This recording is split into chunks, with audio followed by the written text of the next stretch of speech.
Welcome back. I'm Andrew, running with Dr. Andrew, doing a 1.5 mile easy run.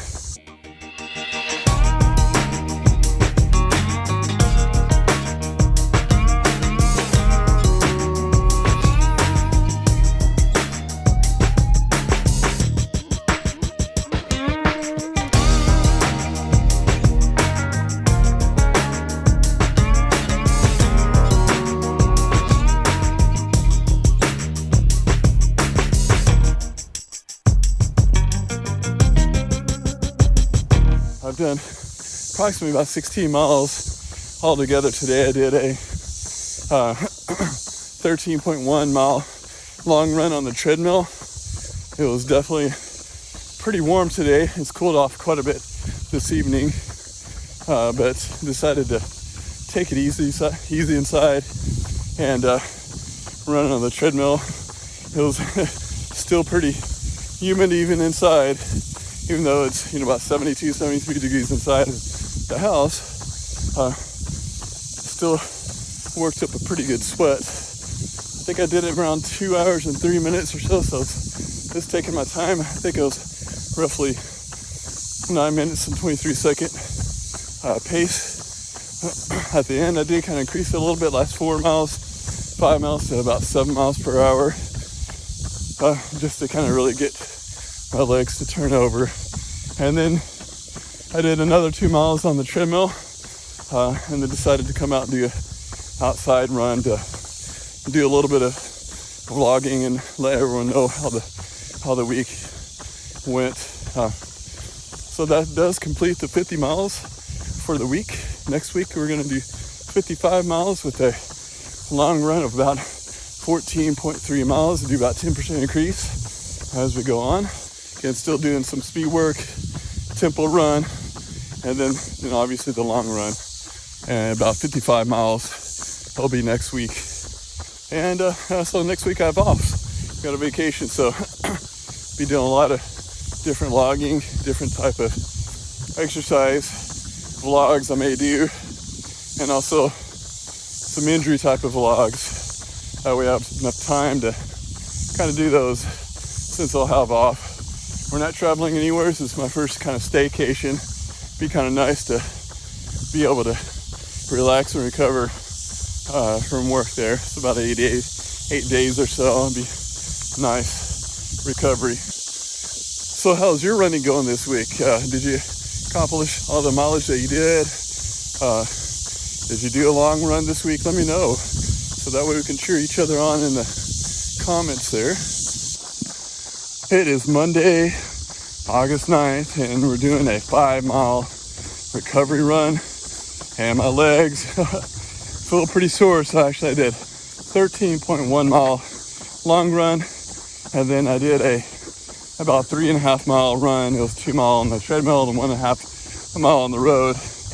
I decided to run the treadmill run just because it was pretty hot. It's pretty hot right now too, so I think we got several days high of 97, which will probably get hotter.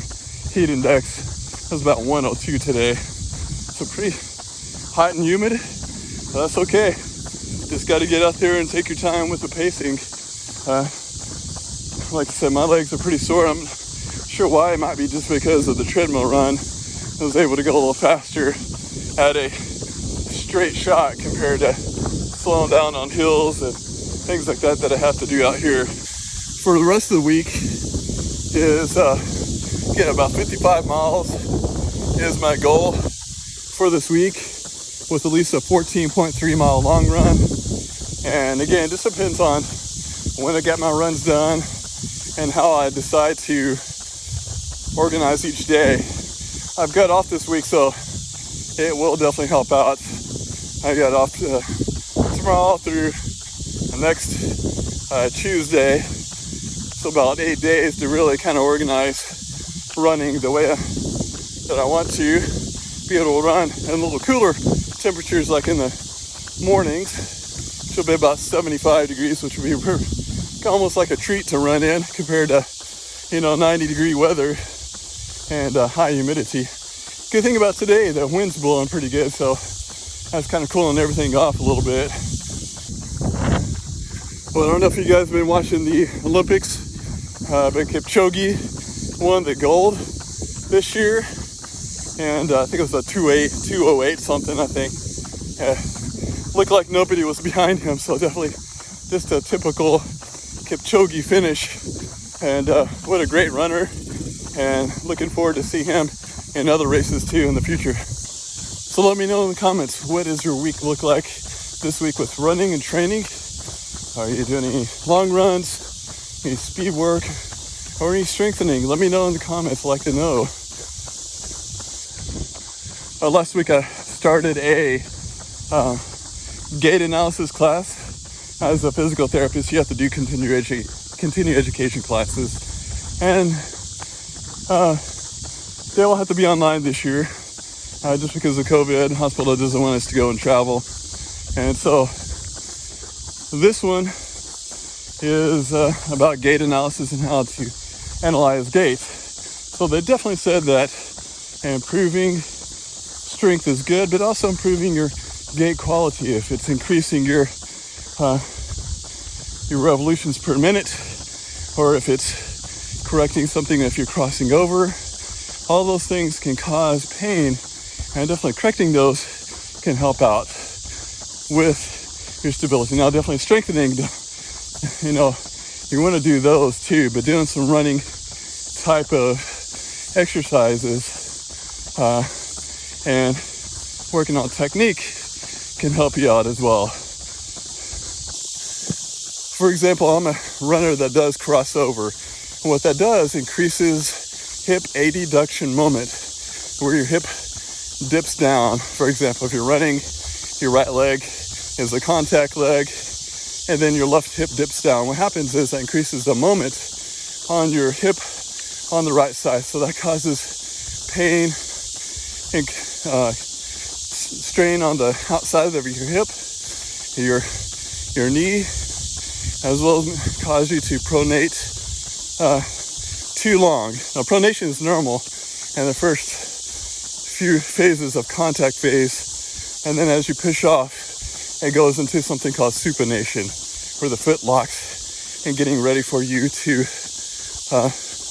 push off there. Bye guys, I just got done with my 5-mile recovery run for this week, and so that begins week number 2. Today's Monday, and so last week on Sunday I ended week number 1, which completed 50 miles. This week we're going to try to do 55 miles and gradually increase by 10% each week. And then again, last 3 or 4 weeks is a tapering week as well. A few weeks of tapering. And so did finish, you're going to see this each week. You're going to see this chart. I don't know if you can see that, Little Rock Marathon. Again, I'm not the best artist, but it kind of gives everyone just a big visual of the mileage. 50 miles each week I'll color in. So week number 2, 55 miles. And so that should kind of gradually increase as we go on through the 16 weeks. So we're on week number 2 this week. And we're on our way to the Little Rock Marathon, and hopefully, and again, my goal, and on that poster I'll put down, my goal is under 3:30. 3:30 will take. My personal best is 3:55, and so hoping that it's at least under 3:55. I think it will definitely be. Definitely. I think I've been doing quite a bit of training over the summer with the base building, plus the speed work and the plyometric exercises, and I think this will be definitely. That's one thing about goals. You set goals. They're fun to think about, but again, if you don't make your goal or whatever, I think it's okay. Again, as long as you're healthy whenever you first start the race and you end your race, that's the most important part. That you're healthy and you're walking away injury-free as much as you can, and that definitely helps out. I think injury-free helps you be able to want to do the sport more, and especially if you don't have the day-to-day aches and pains. Now, when you run, definitely there's going to be some workout pain involved that is to be expected compared to injury pain. Workout pain is totally okay. That's what we do. And each workout should be different. Obviously, a recovery run is going to be a little bit lighter. And this, today was, my legs a little sore from yesterday, but it was nice and easy, able to recover. Tomorrow is going to be a tempo run. And so a little different feel in my legs compared to, whenever I do an easy run. So, like I said, we're gonna do 55 miles, done 5.39 miles so far. So we got roughly about 50 miles left to go of the week. And so I hope everyone keeps safe out there, keep running, and we'll see you next time.